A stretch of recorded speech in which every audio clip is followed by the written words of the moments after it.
I pastor a congregation in South Central Los Angeles, and I was watching television one day, and I noticed this man carrying a load or a burden, and my heart just went out to him. And I had a desire to meet with him and see if I could encourage him as I would any other soul that I was in contact with.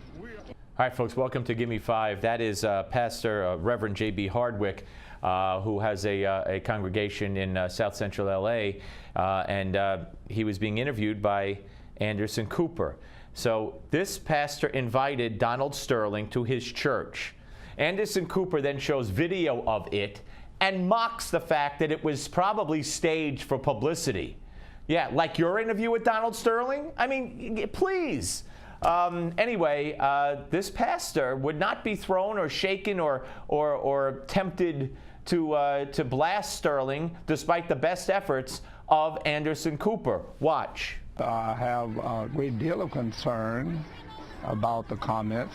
It's not something that I condone, but I can understand when you are burdened or disturbed as a human being.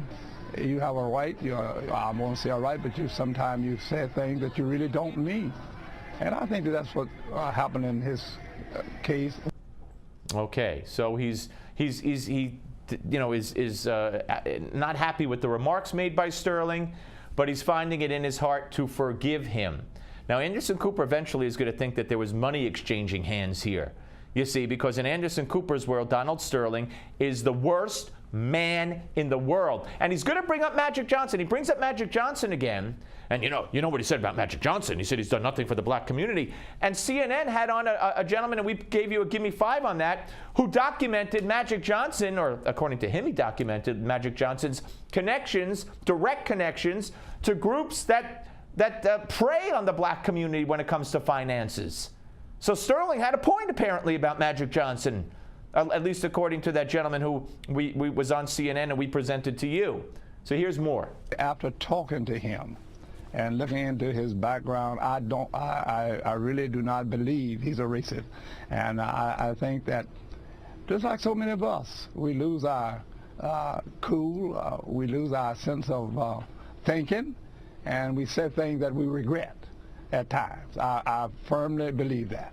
All right. Well, look, this is an African American reverend. Hard to call him a racist, I guess. Although, if it turned out he voted for Romney and McCain, you might be able to call him a racist or an Uncle Tom or not down with the cause or whatever, but I doubt that's the case here. Certainly I wouldn't call him that, but you know who would. Now, so Anderson Cooper then played, this isn't good enough for Anderson Cooper. This reverend must see the light about Donald Sterling. So he plays him this. Jews, when they get successful, they will help their people. And some of the African Americans, maybe I'll get in trouble again, they don't want to help anybody.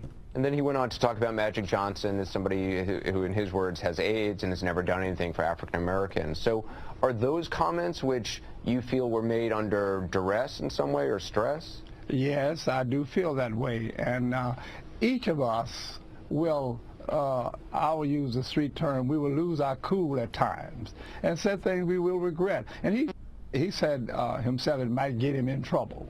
So I look at the scriptures, the Bible, and I have a great deal of belief in the Word of God.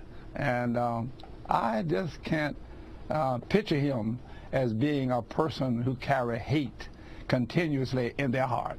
All right. Now, Anderson Cooper, this must be all about money. He must be giving you money, right, Pastor? Watch. No, I'm not expecting him money. I've never discussed with him. When he entered our worship, he said to me, he said, Reverend, I would like to do something to help the people in this community with you.